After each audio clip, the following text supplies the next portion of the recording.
مجھے نہیں معلوم کہ اس مجمع میں میرے محترم سننے والوں میں کتنے میرے عزیز میرے محترم ہیں جو ابن سیرین کے نام سے آشنا ہے۔ ابن سیرین کے نام سے تاریخ میں ایک معبر گزرا ہے، تعبیر خواب بتانے والی ایک شخصیت گزری ہے، ابن سیرین۔ وہ خواب سنتے تھے اور خواب کے پیچھے جو حکمت اور اس کے پیچھے جو فلسفہ ہوتا تھا اسے وہ بیان کر دیتے تھے، ابن سیرین۔ اور وہ ایسے بول رہے ہوتے تھے کہ گویا وہ سارے حالات کو جانتے ہیں۔ وہ سامنے والا، توجہ، وہ سامنے والا اس پریشانی میں مبتلا ہو جاتا تھا کہ یہ تو میرے حالات کو جانتے ہیں، انہیں تو میرے بارے میں سب کچھ پتہ ہے۔ یہ مقام انہیں کیسے ملا؟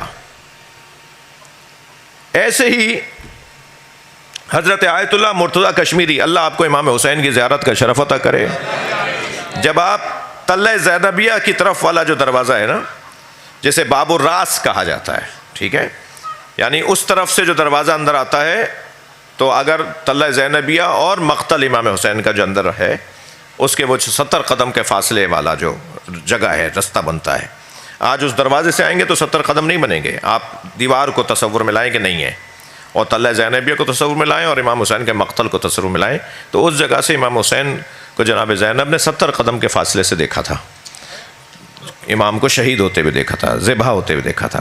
تو اس رستے سے، کیونکہ وہاں سے امام سجاد نے بابا کے سر کو نیزے پہ اٹھتے ہوئے دیکھا تھا، تو پھر اس وجہ سے اس دروازے کا نام پڑا ہے باب الراس، جہاں سے راس نظر آیا تھا، سر نظر آیا تھا، کٹا ہوا سر نظر آیا۔ اس دروازے جب آپ اندر آئیں گے، یعنی آج جو موجودہ دروازہ ہے، اس سے اندر آنے کے بعد آپ سیدھے ہاتھ پر دیوار اندر آنے کے بعد دیوار چلیں گے تو شاید چوتھا یا پانچواں پلر ہے جہاں حضرت آیت اللہ مرتضیٰ کشمیری کی قبر ہے، یعنی قبر بنی ہوئی نہیں ہے، وہ پلر کے اوپر ان کا نام لکھا ہوا ہے، قبر زمین میں ہی ہے مگر ان کی پلر کے اوپر نام لکھا ہوا ہے۔ مرتضیٰ کشمیری، حضرت آیت اللہ مرتضیٰ کشمیری فقہی طور پر فقہا سے کم تھے، یعنی ان کے زمانے میں فقہا موجود تھے، بڑے فقہا موجود تھے، مگر فقہا جو مراجع، جو صاحب فتویٰ علماء تھے، استخارہ ان سے دکھواتے تھے۔ کس سے؟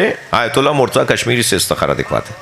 آیت اللہ مرتضیٰ کشمیری استخارہ دیکھتے تھے تو ان سے حضرت آیت اللہ خوئی، حضرت آیت اللہ حکیم، بزرگ علماء سید مرتضیٰ کشمیری سے استخارہ دکھواتے تھے، ان کے تقویٰ اور پرہیزگاری کی وجہ سے، ان کے مقام معرفت کی وجہ سے، مقام عرفانی کی وجہ سے۔ ان سے کسی نے پوچھا کہ آپ کو یہ مقام کیسے حاصل ہوا؟ تو انہوں نے اس کی تفصیل تو نہیں بتائی، ایک قصہ سنا دیا، توجہ چاہوں گا۔ اور قصہ یہ سنایا کہ ہر کچھ مدت کے بعد نجف اشرف میں ایک خاتون ایک دیہات سے آتی تھی، اور کبھی وہ اس چوک پر اور کبھی اس محلے کے چوک پر اور کبھی اس بازار کے چوک کے اوپر وہ اپنا مصلی بچھا کر حجاب میں بیٹھ جاتی تھی، اور لوگوں کو پتہ ہوتا تھا کہ آج اس علاقے میں یہ جو خاتون آئی ہیں یہ یہاں بیٹھیں گی۔ لوگ اپنے ان کے پاس جا کے استخارے رکھتے تھے سامنے کہ ہمیں ہفتے بھر یاد سوچا ہوا ہے، 10 دن سے سوچا ہوا ہے، استخارہ دکھواتے تھے ان سے۔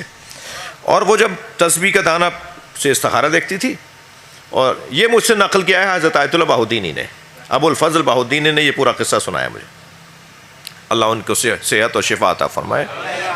وہ فرماتے، انہوں نے یہ سارا واقعہ میں ان سے نقل کر رہا ہوں۔ تو وہ تسبیح کا دانہ نکال کے کہتی تھی کہ آج تم نے جو یہ نیت کی ہے تو تم یہ جو مچھلی کا کاروبار کرنا چاہتے ہو، اب اس نے کچھ نہیں بتایا کہ میں مچھلی کا کوئی کاروبار کرنا چاہ رہا ہوں یا مثال کے طور پہ میرا کوئی تعلق، ہاں وہ تسبیح کا دانہ پکڑ کے کہتی تھی تم نے جو نیت کی ہے نا کہ تم مچھلی کا کاروبار کرنا چاہتے ہو، مچھلی کے کاروبار میں تمہیں یہ فائدہ ہوگا، تمہارے لیے بہت اچھا ہے، بس ان باتوں کا خیال رکھنا مچھلی کے۔ اب وہ سوچ رہا ہے میں نے کب بتایا انہیں، مگر اسے پتہ ہے کہ میں نے نیت ہی یہ کی تھی۔ ایسے ہی دوسرے کا میرا تو کہتی نیت کرو تو تسبیح کا دانہ نکال کے، تسبیح کا ایک دانہ نکال کے کہتی تھی کہ جو تم نے کل وہاں جانے کا ارادہ کیا راستے میں حادثہ ہو سکتا ہے، اور اگر جاؤ تو ایسی سواری لینا، یہ والی سواری جو تم نے سوچی ہوئی ہے یہ سواری پہ نہیں جاؤ گے، حادثہ ہو جائے۔ اب وہ سوچ رہا ہے میں نے کب بتایا نا کہ میں کہاں جا رہا ہوں، اور بات وہ صحیح کر رہی ہیں۔ تو کہنے لگے اتنا مشہور ہو گیا تھا، مرتضیٰ کشمیری فرماتے ہیں کہ اس خاتون کا ایسے آنا، توجہ چاہوں گا میں آپ حضرات سے، کذالک نجزی المحسنین پر بات کر رہا ہوں، کذالک نجزی المحسنین پر بات کر رہا ہوں، ہٹا ہوا نہیں ہوں اپنی تفسیر سے۔ اللہ کچھ لوگوں کو ایک دم ایسا مقام دیتا ہے کہ پھر وہ یہ منظر دکھا رہے ہوتے ہیں۔ وہ کیوں ہوتا ہے ایسا، کب ہوتا ہے ایسا، اس وقت کی ہم سب کو تلاش میں رہنا چاہیے۔ ایک صلوات پڑھیں ذرا محمد و آل محمد۔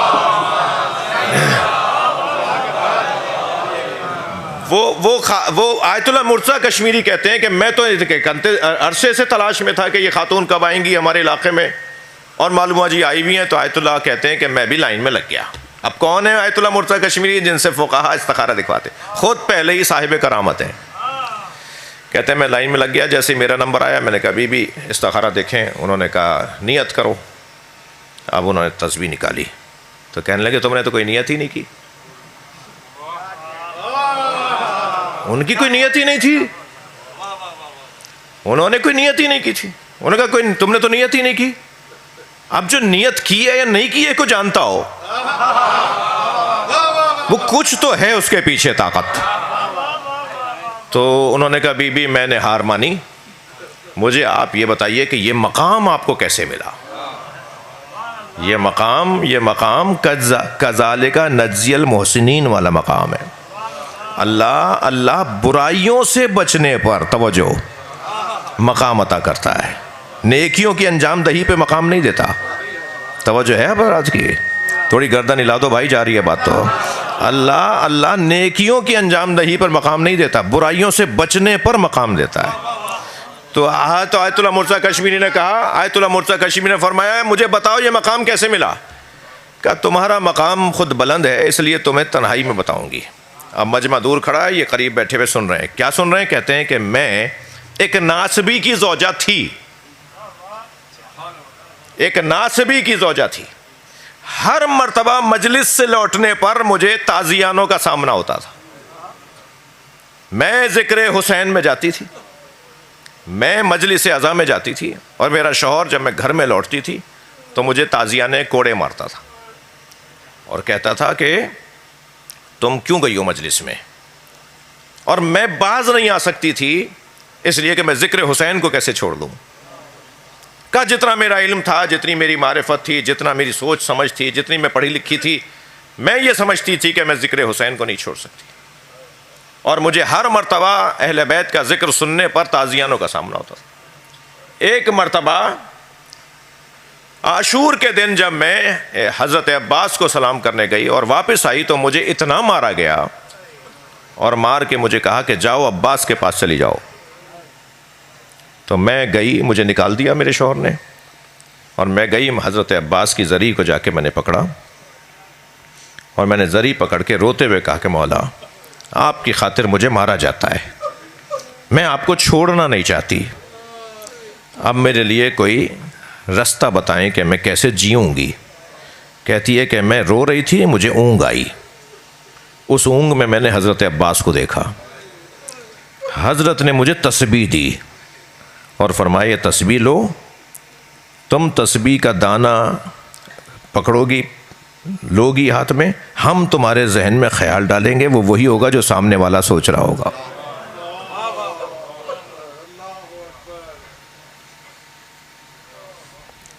یعنی وہاں اس کو مولا کے نام پہ ذلیل کیا جا رہا ہے، مارا جا رہا ہے، اور مولا اسے اپنی محبت میں عزت عطا کر رہے ہیں کہ جس کے سامنے آ کے آیت اللہ مرتضیٰ کشمیری بیٹھ جائے، اتنا بڑا اللہ کا ولی آ کے بیٹھ جائے جس کے سامنے۔ ابن سیرین چہرہ دیکھ کے بتا دیتے تھے سوچ کیا رہے ہو۔ بڑا نام ہے، اہل سنت نے بھی ابن سیرین کے خوابوں کی تعبیر کے اوپر ان کی کتابیں، انہوں نے جو خوابوں کی تعبیریں بتائی ابن سیرین نے، اہل سنت اس نام کو شیعوں سے زیادہ جانتے ہیں۔ ابن سیرین خوبصورت ایک جوان، توجہ بس آخری بات کروں گا اور سوالات بھی انشاءاللہ کل رکھیں گے۔ خوبصورت جوان، کپڑا فروش تھے، پارچہ فروش تھے، کپڑے کی دکان تھی ان کی۔ معمولاً پارچہ فروشی پر جہاں کپڑا بیچنے کی دکان ہوتی ہے، اس دکان پہ معمولاً خواتین آتی ہیں، ایسا ہی ہے، شوہر کے لیے کپڑے لینے گئی ہیں، بیٹے کے لیے کپڑے لینے گئی ہیں، معمولاً خواتین کپڑے والے کے یہاں جاتی ہیں۔ ایک خاتون کا دل آ گیا ابن سیرین کے اوپر، کپڑا خریدا، مگر اس شرط کے ساتھ کپڑا خریدا کہ میرے گھر آ کے اس کی کٹنگ بھی کرو گے۔ جوڑے کی کٹنگ بھی کرو گے، کپڑوں کی کٹنگ بھی کرو گے۔ یہ تیار ہو گئے، گھر چلے گئے۔ گھر جو گئے تو اس نے دروازے بند کر دیے اور کہا کہ میرا یہ ارادہ ہے۔ انہوں نے کہا یہ گناہ ہے۔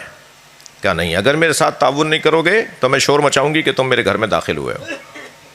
اب ایک ایسی کیفیت، انسان سب کچھ تیار، برائیوں کا سارا ماحول تیار، ایک دم ذہن میں خیال آیا کہ میں کیسے بچ سکتا ہوں اس برائی سے۔ اسے کہا مجھے صرف مستراح میں، واش روم میں، ممبر کی زبان میں کہا جائے گا بیت الخلاء میں، مستراح میں مجھے جانے کی اجازت دو، میں ذرا وہاں سے فارغ ہو کر ہوں۔ ظاہر ہے اس کو کیسے روک سکتی تھی وہ؟ اس نے کہا جاؤ آؤ، اب گھر میں ہی وہ واش روم ہے۔ یا اندر گئے، واش روم میں اپنے اوپر ساری گندگی مل لی، اپنے بدن پہ، اپنے چہرے پہ، اپنے کپڑوں پہ گندگی مل لی۔